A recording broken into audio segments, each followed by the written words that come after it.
Olá a todos, sejam todos bem-vindos a mais um vídeo. Hoje não iremos apresentar um livro, uma dica de leitura de livro, mas iremos apresentar uma mensagem introdutória de um assunto, de um tema, a falar sobre os cristãos do passado, em especial os mártires, aqueles que entregaram-se completamente à obra do Senhor, ao Evangelho, e morreram em prol da defesa da mensagem. Não renunciaram, mas se manteram firmes até o fim, até a morte foram obedientes. Então, a mensagem que irei compartilhar com vocês é uma mensagem de introdução à história dos mártires. Iremos ver várias histórias de cristãos do passado, tanto homens, mulheres, jovens, que morreram, foram fiéis para que hoje eu e você tivesse acesso à palavra de Deus. Esses homens contribuíram muito para que hoje eu e você pudesse ter esse sagrado livro em mãos. Convido você a orar, fazermos uma breve oração, pedimos a bênção do Senhor. Oremos. Querido eterno Deus, nós agradecemos a Ti, Pai Celestial, por esse momento. Podemos aqui juntos estudar a Tua Palavra, de um tema muito importante, de grande relevância para os últimos dias, falar sobre o valor dos mártires para a igreja dos últimos dias. Então, Deus, pedimos que o Teu Santo e Bom Espírito nos guie em toda a verdade da Tua Palavra, em nome de Jesus Cristo. Amém.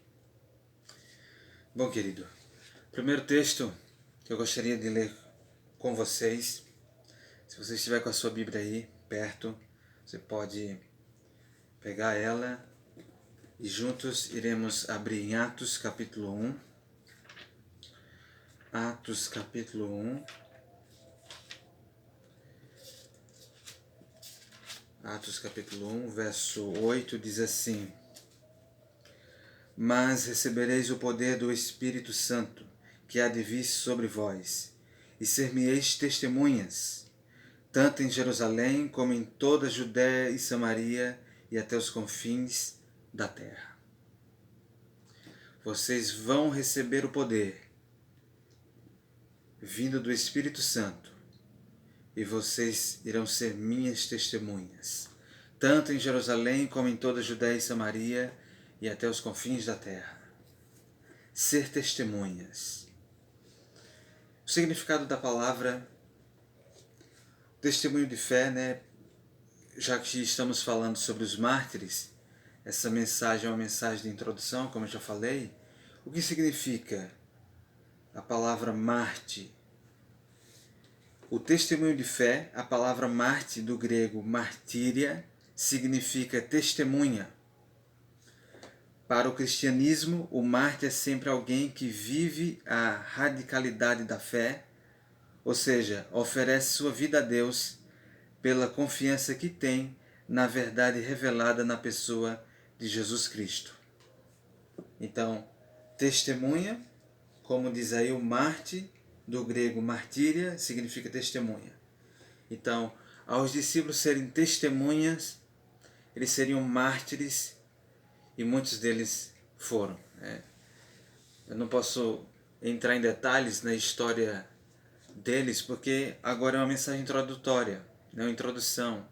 Mas iremos ver o relato da vida de cada um dos discípulos ali, como cada um morreu, testemunharam de sua fé, mesmo diante da morte, eles não amaram as suas próprias vidas. Então, nos últimos dias, o que falar da Igreja de Deus dos últimos dias? Será que iremos passar por martírio? Seremos uma testemunha a tal ponto que iremos ser impactados de uma maneira tremenda com a morte diante de nós? Bom, Apocalipse, convido vocês a abrir em Apocalipse capítulo 13. Apocalipse capítulo 13. Apocalipse capítulo 13, o verso 15, diz assim: E foi-lhe concedido que desse espírito à imagem da besta, o fôlego, a imagem da besta, para que também a imagem da besta falasse e fizesse que fossem mortos, fossem mortos todos que não adorassem a imagem da besta. Interessante, porque assim como no passado houve morte cruel, foram assassinados de uma maneira brutal as testemunhas de Jesus.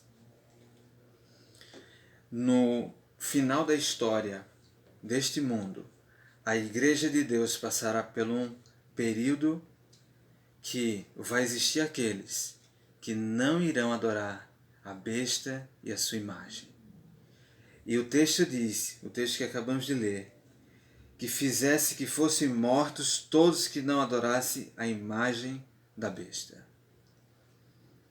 No capítulo 12, ou melhor, no capítulo 14 de Apocalipse, no verso 6 até o verso de número 12, é apresentada as 3 mensagens angélicas. E a primeira mensagem convida todos a adorar a Deus. Aí vai gerar uma grande controvérsia, um conflito. Porque todo mundo no capítulo 13 fala que vai ser seduzido, levado a adorar a besta. Diz que toda a terra se maravilhou seguindo a besta. Mas haverá aqueles que irão se recusar a adorar a besta e vão adorar o Criador. João no capítulo 1 fala que Jesus Cristo é o nosso Criador.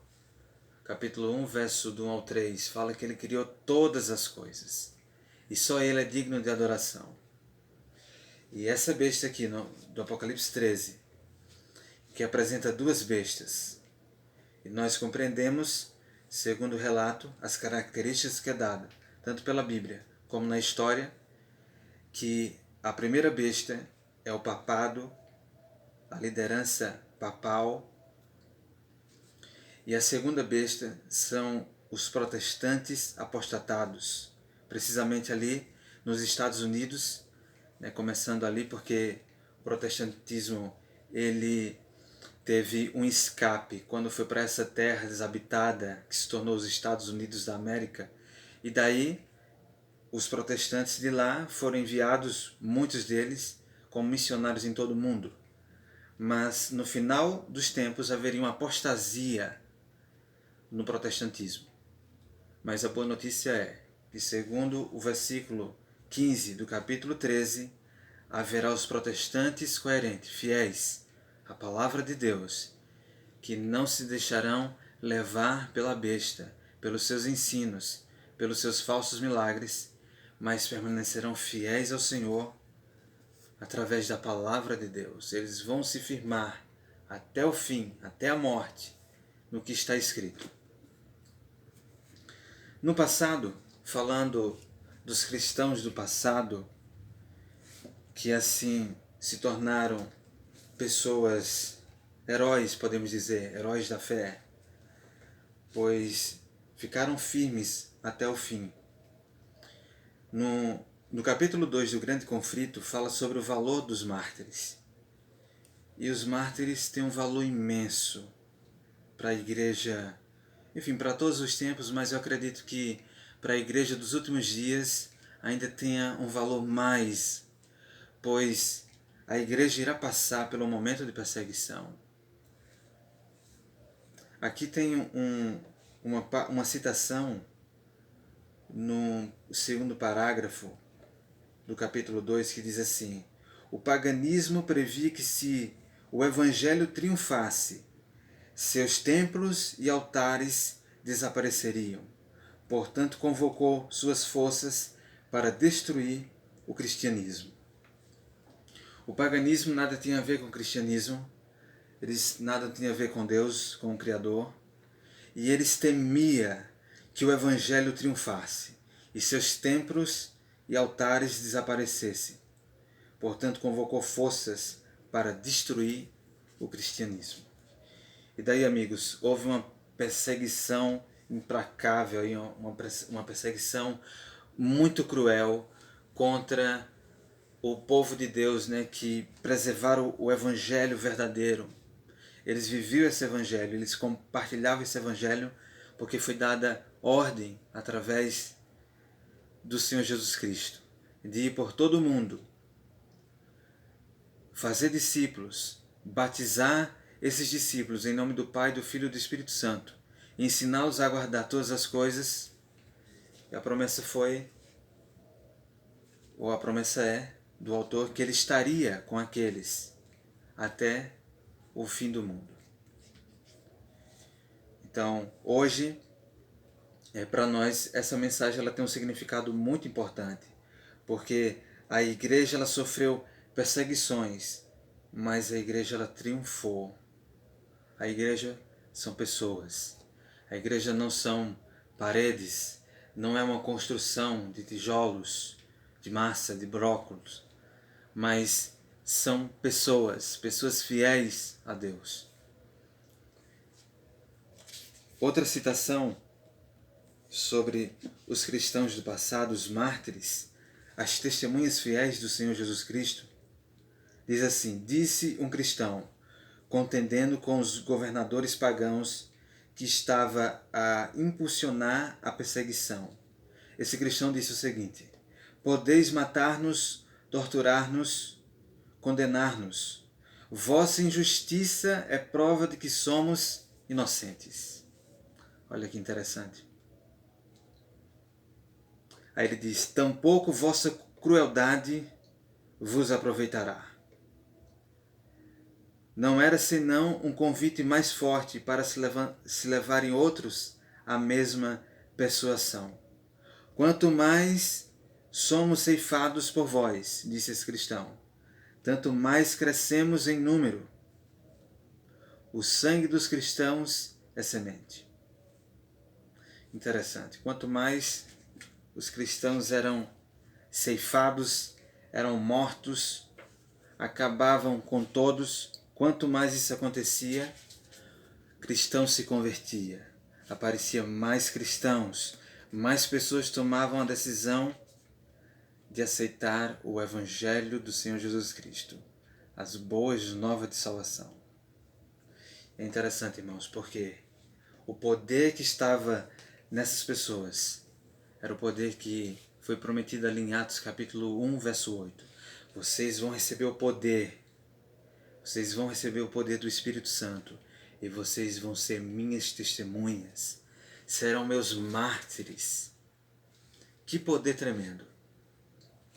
Esse mesmo poder está disponível hoje para todos, para sermos testemunhas poderosas a respeito do Evangelho eterno, conforme está ali em Apocalipse capítulo 14, verso 6 até o verso 12, as 3 mensagens angélicas, né? O Evangelho eterno, esse Evangelho que vai ser levado para todo mundo e tem sido levado em todo mundo, para que então venha o fim.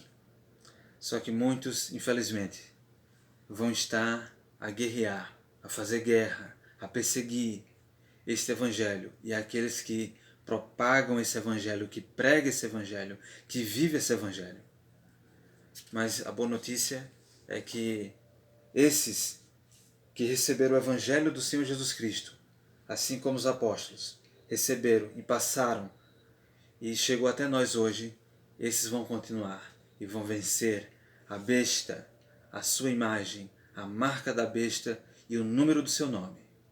Irão vencer porque estarão com Cristo, o grande vencedor, aquele que é o nosso primeiro Marte, a primeira, vamos dizer assim, testemunha por excelência. Quando Jesus Cristo ele esteve diante de Pilatos, ele disse: eu vim a este mundo para dar testemunho da verdade. Todo aquele que é da verdade, ele ouve a minha voz. Então, Jesus Cristo é o nosso exemplo de testemunha fiel e verdadeira por excelência. Ele está no topo e os demais têm seguido o exemplo dele, de determinação, de fé. Por isso que a Bíblia fala que no capítulo 14, no verso 12, aqui está a perseverança dos santos, os que guardam os mandamentos de Deus e têm a fé de Jesus. Essa fé que levou Jesus a ser fiel até o fim, vindo como uma testemunha verdadeira, que levou ele a ser obediente até o fim, ser obediente até a morte e morte de cruz. Assim em todos os tempos, desde os apóstolos, sem falar do Antigo Testamento, os profetas, que já foram fiéis, mas seguiram essa linha, né, de testemunhas fiéis que morreram. Preferiram morrer a viver sem a palavra de Deus, viverem afastado do seu mestre, do nosso mestre, nosso amado Salvador e Senhor Jesus Cristo. Aqui, só para encaixar mais uma citação nisso que eu acabei de falar agora sobre a pessoa de Jesus Cristo, diz: Jesus sofreu por nós mais do que qualquer de seus seguidores poderá sofrer pela crueldade de homens ímpios. Os que são chamados a suportar a tortura e o martírio não estão senão seguindo as pegadas do amado Filho de Deus. Então, estamos seguindo o exemplo de Cristo, como no passado os nossos irmãos de fé seguiram. Agora, se passou o tempo, as perseguições que houve ali com Roma imperial, os imperadores infringindo perseguições, fazendo acontecer esse massacre, né, que houve contra os cristãos, cristãos sendo jogados às feras, sendo atravessados com espada, com lanças, perdendo suas cabeças, famílias inteiras sendo queimadas.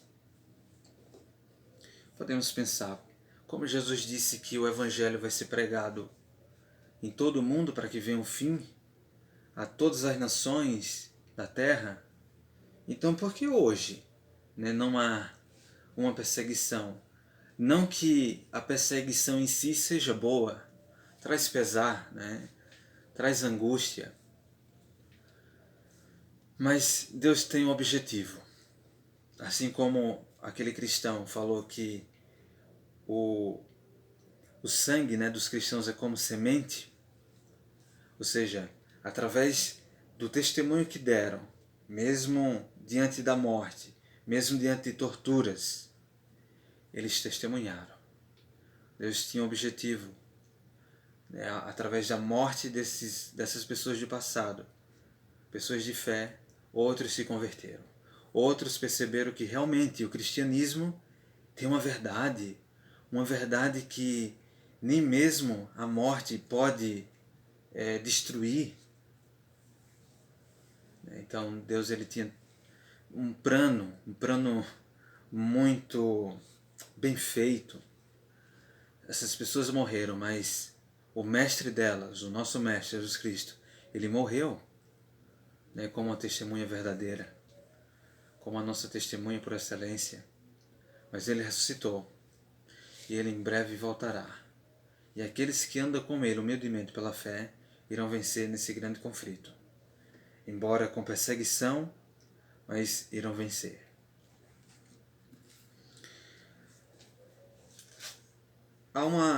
Diz aqui que a outra questão mais importante que deveria ocupar a atenção das igrejas de hoje. E qual é? O apóstolo Paulo ele declara que todos que piedosamente querem viver em Cristo Jesus, eles padecerão perseguições. Está lá em 2 Timóteo capítulo 3, o verso de número 12. Todos aqueles que querem viver uma vida consagrada, uma vida piedosa, uma vida de entrega voluntária ao Senhor a cada dia, eles padecerão perseguições. Por que é, pois, que a perseguição em grande parte parece adormentada? Parece que está a dormir, né? Não se vê perseguição. Apesar que, embora a mídia aí não apresente, nós sabemos que tem cristãos aí genuínos que estão sofrendo martírios por causa de sua fé, em países que não são permitidos que o cristianismo, né, que a palavra de Deus, ela entre de uma maneira aberta nesse país. E muitos têm morrido, né, têm sido mortos. A única razão é que a igreja se conformou com a norma do mundo e, portanto, não suscita oposição.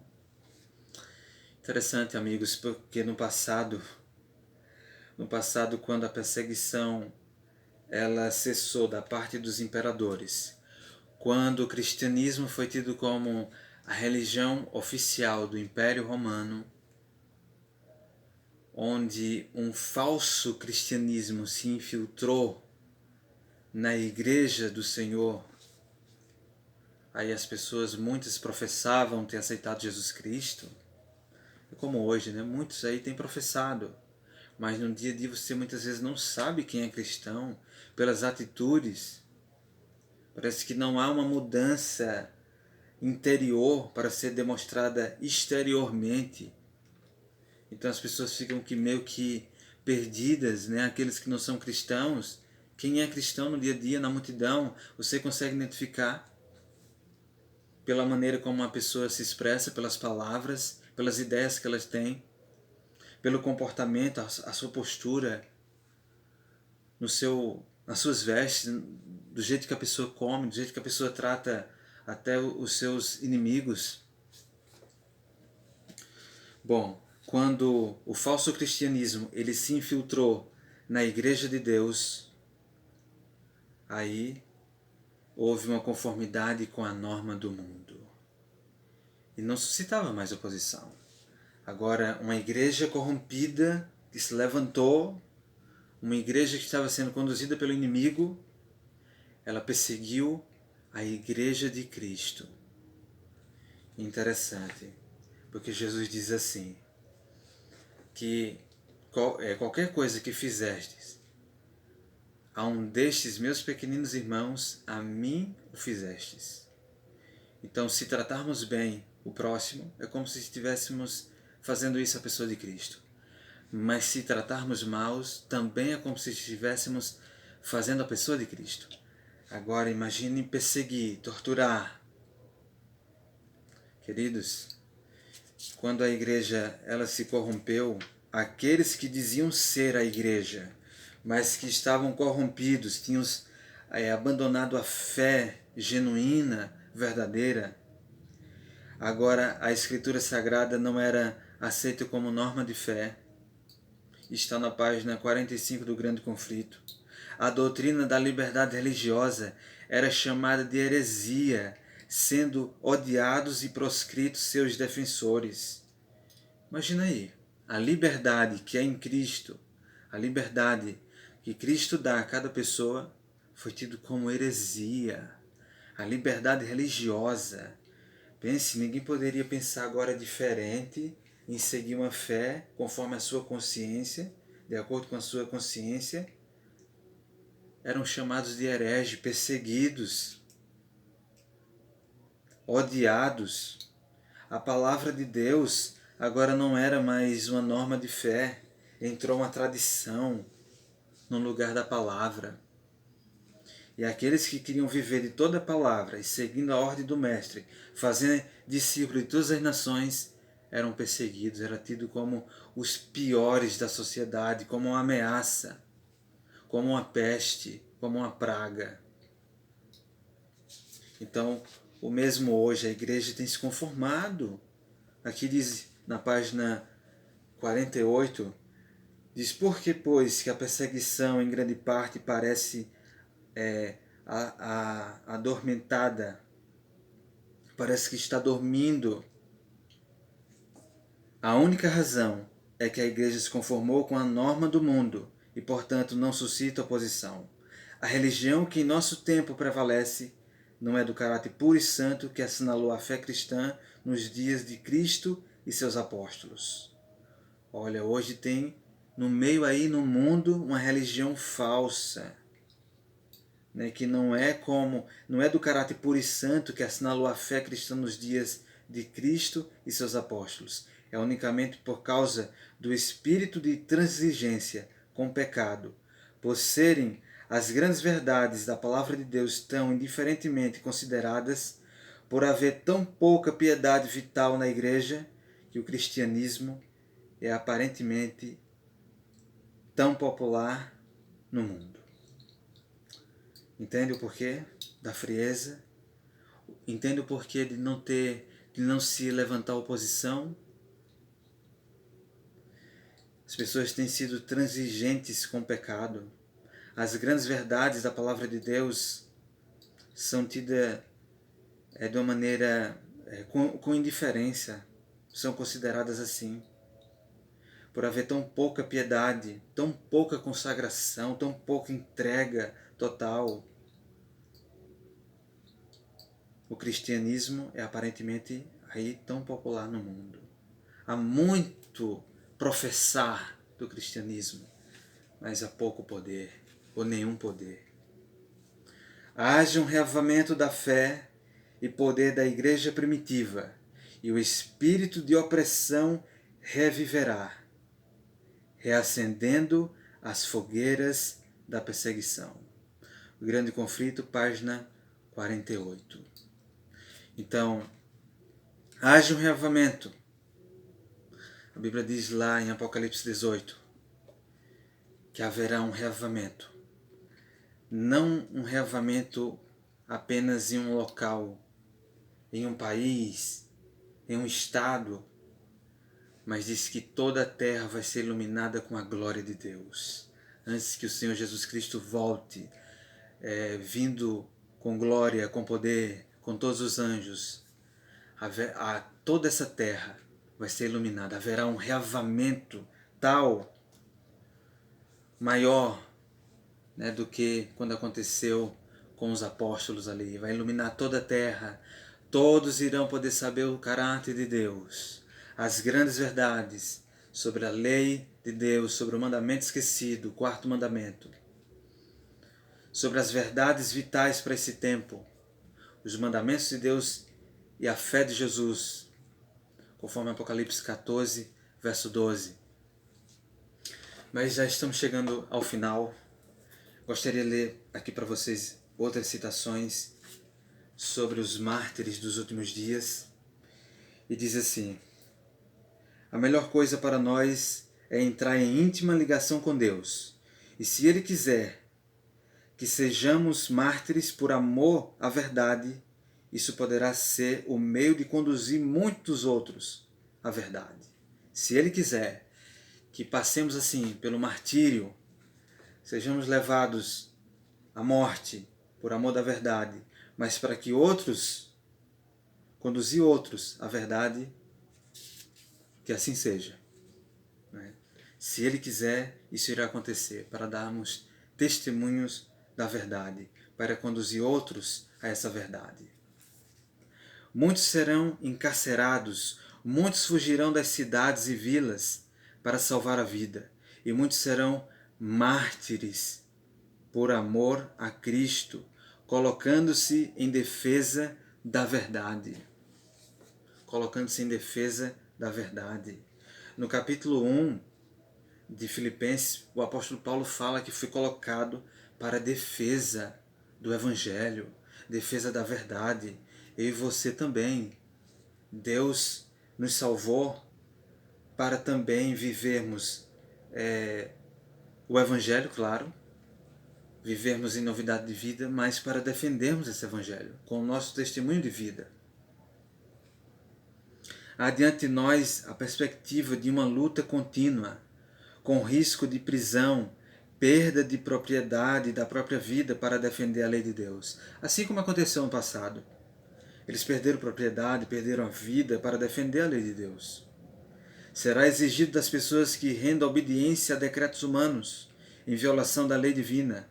Os que forem fiéis a Deus serão ameaçados, denunciados, proscritos, serão traídos por pais, irmãos, parentes e amigos, e serão até mesmo mortos. Haverá mártires, irmãos. Não teremos a coragem e a fortaleza dos mártires do passado enquanto não chegarmos à posição em que eles se achavam.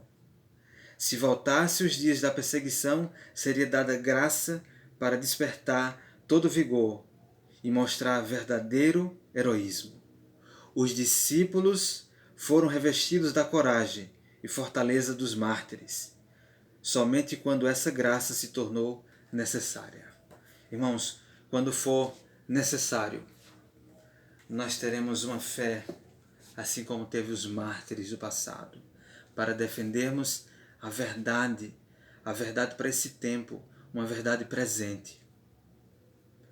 Espero que essa mensagem sirva para o nosso interesse de saber o que aconteceu com os nossos irmãos de fé no passado e o valor grandioso que o testemunho de vida deles, mesmo em face da morte, não amar a própria vida, tem um imenso valor para a igreja dos últimos dias, para a igreja hoje. Acreditamos que estamos vivendo nos últimos dias da história deste mundo. Que possamos, pela graça de Deus, pelo sangue do Cordeiro, pela palavra do testemunho, vencermos, sermos fiéis até o fim. Que Deus te abençoe.